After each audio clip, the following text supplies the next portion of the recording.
Welcome back to It's a Vase Productions. Today, taking another look at George Carlin. This time he's talking about abortion. So, this is probably outstanding. Here we go. Thank you. Thank you.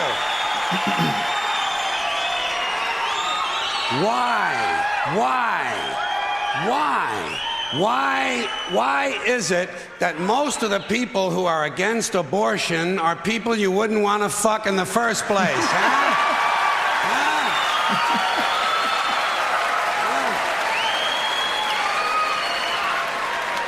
Boy, these conservatives are really something, aren't they? They're all in favor of the unborn. They will do anything for the unborn. But once you're born, you're on your own. Pro-life conservatives are obsessed with the fetus from conception to 9 months. After that, they don't want to know about you. They don't want to hear from you. No, nothing. No neonatal care, no daycare, no Head Start, no school lunch, no food stamps, no welfare, no nothing. If you're pre-born, you're fine. If you're preschool, you're fucked. You're fucked. It's funny, but it's true. Conservatives don't give a shit about you until you reach military age. Then they think you are just fine, just what they've been looking for. Conservatives want live babies so they can raise them to be dead soldiers. Pro-life. Pro-life. These people aren't pro-life, they're killing doctors. What kind of pro-life is that? What, they'll do anything they can to save a fetus, but if it grows up to be a doctor, they just might have to kill it? They're not pro-life. You know what they are? They're anti-woman. Simple as it gets. Anti-woman. They don't like them. They don't like women. They believe a woman's primary role is to function as a broodmare for the state. Pro-life. You don't see many of these white anti-abortion women volunteering to have any black fetuses transplanted into their uteruses, do you? No, you don't see them adopting a whole lot of crack babies, do you?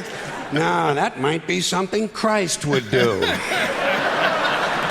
And you won't see a lot of these pro-life people dousing themselves in kerosene and lighting themselves on fire.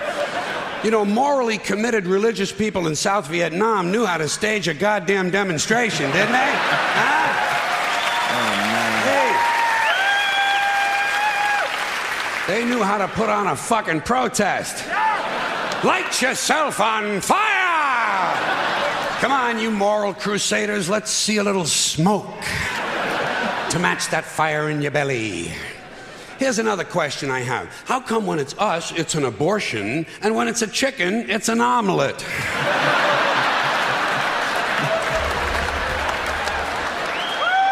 Wait.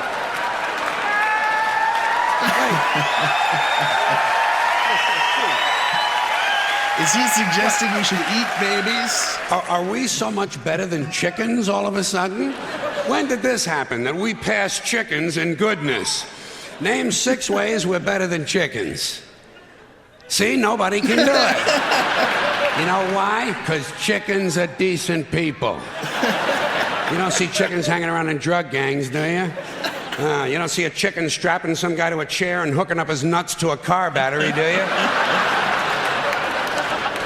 When's the last chicken you heard about came home from work and beat the shit out of his hen? Huh? Doesn't happen. Because chickens are decent people. But let's get back to this abortion shit. Now, is a fetus a human being? This seems to be the central question. Well, if a fetus is a human being, how come the census doesn't count them? If a fetus is a human being, how come when there's a miscarriage, they don't have a funeral?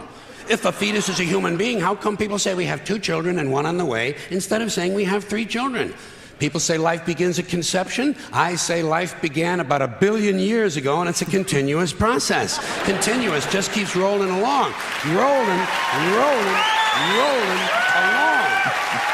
I say, you know something? Listen, you can go back further than that. What about the carbon atoms? Huh? Human life could not exist without carbon. So is it just possible that maybe we shouldn't be burning all this coal?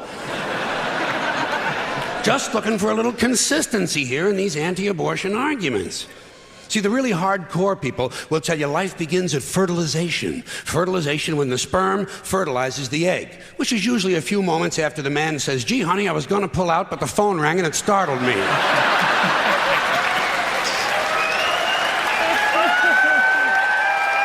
Fertilization. But even after the egg is fertilized, it's still 6 or 7 days before it reaches the uterus and pregnancy begins. And not every egg makes it that far. 80% of a woman's fertilized eggs are rinsed and flushed out of her body once a month during those delightful few days she has. They wind up on sanitary napkins, and yet they are fertilized eggs. So basically what these anti-abortion people are telling us is that any woman who's had more than one period is a serial killer. Consistency. Consistency. Hey, if they really want to get serious, what about all the sperm that are wasted when the state executes a condemned man and one of these pro-life guys who's watching comes in his pants, huh? Here's a guy standing over there with his jockey shorts full of little Vinnies and Debbies, and nobody's saying a word to the guy. Not every ejaculation deserves a name. Now, speaking of consistency, Catholics, which I was until I reached the age of reason.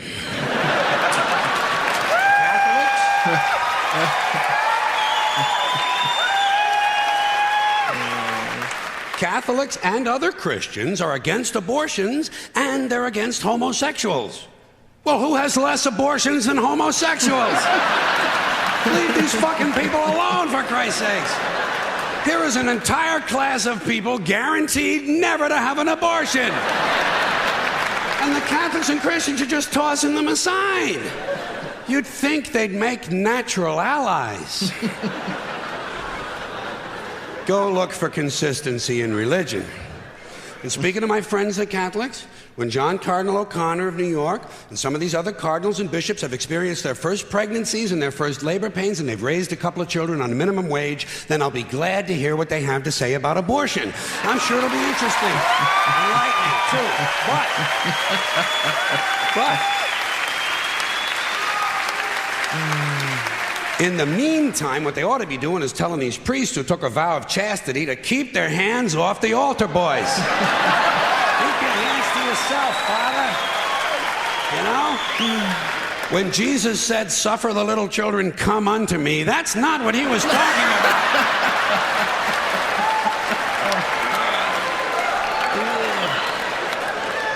So you know what I tell these anti-abortion people? I say, hey, if you think a fetus is more important than a woman, try getting a fetus to wash the shit stains out of your underwear. For no pay and no pension. I tell them, think of an abortion as term limits. That's all it is. Biological term limits. But you know, the longer you listen to this abortion debate, the more you hear this phrase, sanctity of life. You've heard that, sanctity of life. You believe in it? Personally, I think it's a bunch of shit.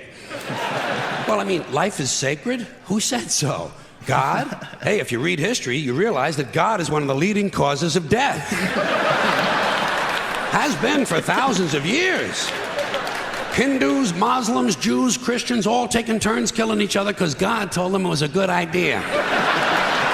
The sword of God, the blood of the Lamb, vengeance is mine. Millions of dead motherfuckers. Millions of dead motherfuckers, all because they gave the wrong answer to the God question. You believe in God? No. Dead. You believe in God? Yes. You believe in my God? No. Dead. My God has a bigger dick than your God. Can't believe I hadn't seen that one yet. I love listening to him talk about all these different issues that are still prevalent today. And it's like, it's the same as when Doug Stanhope, I think he was like, what do you mean there's a debate about abortion? I already solved that. Goes into those arguments and he just shows how stupid the person's arguing. Like, what you're saying is dumb. Do you realize that? He's like, and here's why. Here's what you're saying, and here's why it's dumb. But, you know, they'll just be like, well, you're just a sinner. You're just a sinner. Okay, well. rather laugh with the sinners and cry with the saints, right? And we're laughing, so keep those suggestions coming.